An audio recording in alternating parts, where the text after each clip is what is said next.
اعوذ باللہ من الشیطان الرجیم بسم اللہ الرحمن الرحیم نحمدہ ونصلی ونسلم علی رسولہ الکریم السلام علیکم احباب۔ آج ایک اہم ٹاپک کے اوپر، اہم موضوع کے اوپر ہم لیکچر دینے جا رہے ہیں، اور وہ ہے تقابل ادیان۔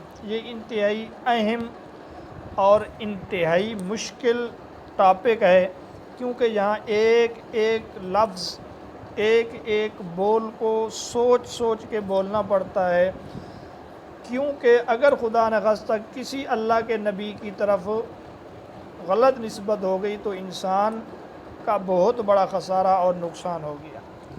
بہرحال ہم کوشش یہ کریں گے کہ وہی باتیں آپ کے سامنے رکھیں جو مستند ہیں اور جو معتبر ہیں اور جو امتحانی لحاظ سے ہمارے لیے اہم ہیں۔ تقابل ادیان میں کسی بھی دین کو شروع کرنے سے پہلے ادیان کا مفہوم، مذہب کا مفہوم سمجھ لے، یہ ضروری ہے۔ چنانچہ اکثر کتابوں کی شروع میں یہ باتیں ہوتی ہیں۔ تو سب سے پہلا سوال ہے، ادیان کس کی جمع ہے؟ ادیان دین کی جمع ہے۔ دین کا لفظی معنی اطاعت کرنا، جھکنا، کسی چیز کا عادی ہونا۔ امام راغب اصفہانی رحمۃ اللہ علیہ نے دین کا معنی الطاعہ والجزا، یعنی اطاعت اور جزا کے ہیں، یہ نقل کیا ہے۔ تو یہ تو دین کا لفظی معنی ہو گیا۔ تقابل ادیان میں ایک لفظ مذہب کا بھی استعمال ہوتا ہے، مذاہب عالم بول دیا جاتا ہے۔ تو مذہب کا لفظی معنی راستہ اور طریقہ، چلنے کے راستے اور طریقے کو مذہب کہتے ہیں۔ مذہب اور دین میں فرق کیا ہے؟ تو علماء نے اس میں فرق یہ بتلایا ہے کہ دین سے مراد ضابطہ حیات، کامل اور جامع نظام زندگی، اس کو دین کہا جاتا ہے، جبکہ مذہب عبادات تک محدود ہے۔ تو گویا کہ دین عام ہے، مکمل زندگی کو شامل ہے، جبکہ مذہب خاص ہے، صرف عبادات کی حد تک ہے۔ اسی طرح دین ایک ہی ہے، یعنی تمام انبیاء کا دین ایک ہی تھا، ان الدین عند اللہ الاسلام، جبکہ مذاہب میں یعنی عملی طرز زندگی میں، اعتقادی طرز زندگی تو دین ہے، یعنی عملی طرز زندگی میں حالات کے لحاظ سے تبدیلیاں ہوتی رہیں۔ تقابل ادیان کے کتنے اصول ہیں؟ تو اس کا جواب یہ ہے، تقابل ادیان کے 4 اصول ہیں۔ یہ اصول کس نے بتائے ہیں؟ تو علامہ مودودی نے اپنی کتاب الجہاد فی الاسلام میں تقابل ادیان کے 4 اصول ذکر کیے ہیں۔ مذہب کے متعلق مستشرقین، مغربی مفکرین کے اقوال نقل کیے جاتے ہیں۔ یہ کس نے کہا کہ ہر فریضہ کو خدائی حکم سمجھنا مذہب ہے؟ تو اس کا جواب ہے، جرمنی فلسفی کانٹ نے یہ کہا کہ ہر فریضہ کو خدائی حکم سمجھ لینا مذہب ہے۔ کس نے کہا مذہب موت کے تصور سے وابستہ ہے؟ تو جرمن فلسفی شوپنہار نے کہا کہ مذہب موت کے تصور سے وابستہ ہے۔ کس نے کہا مذہب افیون ہے؟ تو اس کا جواب ہے، کارل مارکس نے کہا۔ کس نے کہا مذہب روحانی موجودات پر اعتقاد رکھنے کا نام ہے؟ تو ای بی ٹیلر نے یہ کہا کہ مذہب روحانی موجودات پر اعتقاد رکھنے کا نام ہے۔ تو ناظرین، بہت سارے اقوال ہیں جو کتابوں میں منقول ہیں، لیکن ہر ایک قول کو یاد رکھنا بہت مشکل ہے۔ یہ 3-4 اہم اور مشہور قول ہم نے آپ تک نقل کیے ہیں۔ انشاءاللہ آئندہ مزید ٹاپک میں روزانہ کی بنیاد پہ 1 یا 2 قول بھی ہم نقل کرتے جائیں گے۔ اگلا سوال ہے، تقابل ادیان پر پہلی کتاب کون سی ہے؟ قرآن مجید۔ چنانچہ آپ پہلے بھی سن چکے ہیں، قرآن مجید نے مقاسمہ کیا ہے یہود، نصارہ، مشرکین اور منافقین کے ساتھ۔ تقابل ادیان پر پہلی کتاب قرآن مجید ہے۔ تقابل ادیان کے متعلق کچھ کتابیں، اظہار الحق کے مصنف کون ہیں؟ رحمت اللہ کرانوی اور آئینہ تثلیث کس کی ہے؟ کوثر نیازی کی ہے۔ الجہاد فی الاسلام کے ابواب کتنے ہیں؟ تو درست جواب 5 ابواب ہیں، صفحات 600 ہیں۔ 1930 میں یہ کتاب شائع ہوئی، اور علامہ مودودی رحمۃ اللہ علیہ کی یہ سب سے پہلی تصنیف ہے، الجہاد فی الاسلام۔ خطبات مدراس میں کتنے خطبات ہیں؟ سید سلیمان ندوی کی یہ کتاب ہے، تو اس میں 8 خطبات ہیں۔ اگلا سوال ہے، مذہب کا آغاز کیسے ہوا؟ مذہب کی ابتدا کیسے ہوئی؟ تو آغاز مذہب کے متعلق کتنے نظریے ہیں، یہ سوال بن سکتا ہے۔ تو جواب ہے آغاز مذہب کے متعلق، مذہب کی ابتدا کے متعلق دو نظریے ہیں۔ ایک تو ارتقائی نظریہ ہے، جو لوگ ڈارون سے متاثر ہو گئے کہ پہلے انسان یہ تھا، پھر یہ ہوا، پھر وہ ہوا۔ اور دوسرا الہامی نظریہ ہے، جو قرآن مجید نے بتلایا کان الناس امۃ واحدہ، کہ لوگ ایک ہی امت تھے، ایک ہی مذہب پر تھے۔ پھر حضرت نوح علیہ السلام کے زمانے میں بت پرستی شروع ہوئی۔ تو بہرحال آغاز مذہب کے متعلق دو نظریے ہیں، ایک ارتقائی نظریہ ہے اور دوسرا الہامی نظریہ ہے۔ اگلا سوال ہے کس نظریہ کی روح سے جب انسان پیدا ہوا تو مذہب کے تصور سے نہ آشنا تھا، نہ واقف تھا، بالکل انسان سادہ تھا؟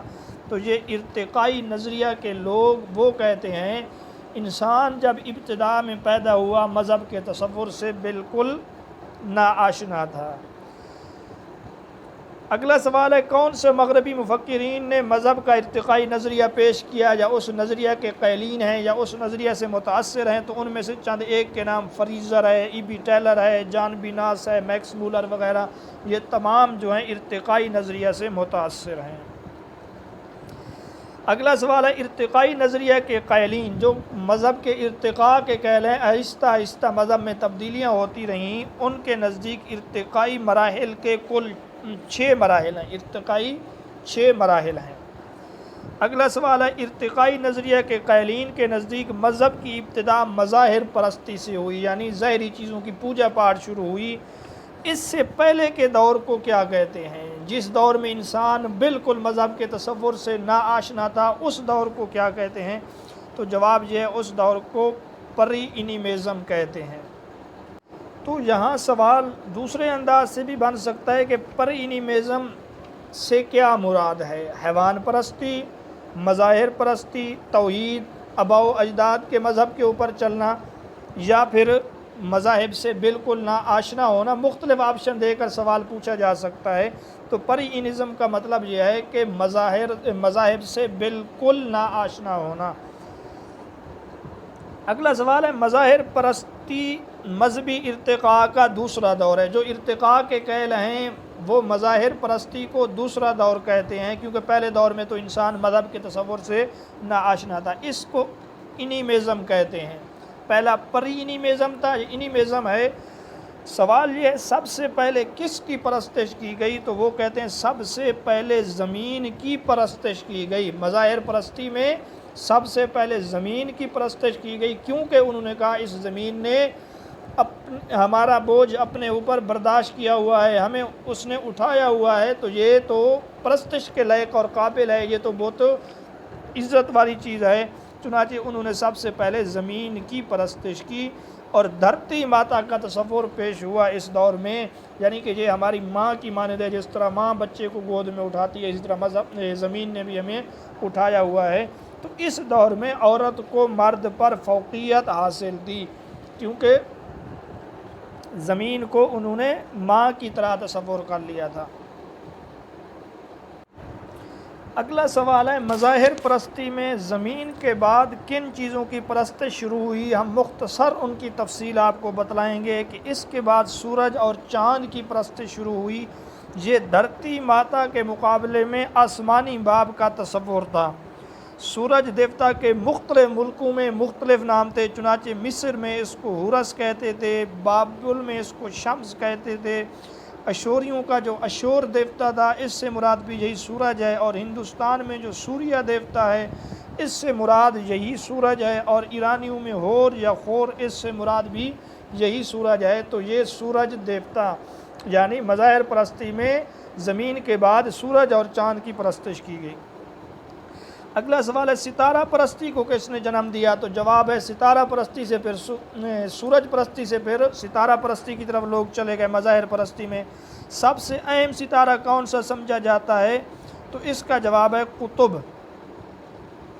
قطب ستارے کو اہم سمجھتے تھے، کیونکہ وہ کہتے تھے آسمان کے مرکزی نقطے پر ہے، تمام ستارے اس کے گرد گھومتے ہوئے معلوم ہوتے ہیں، تو قطب ستارے کو بہت اہمیت دیتے تھے، یہاں تک کہ سمیری قوم کا جو معبد تھا وہ بھی قطب ستارے کا مرکز تھا۔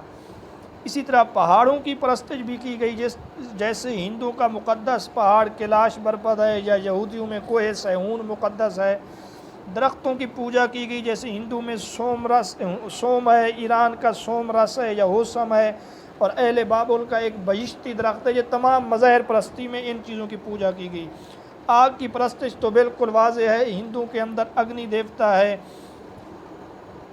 اگلا سوال ہم نے بنا دیا، کس کو زمین پر سورج کا نمائندہ تصور کیا جاتا تھا؟ تو جواب ہے آگ کو تو زمین پہ سورج کا نمائندہ سمجھتے تھے۔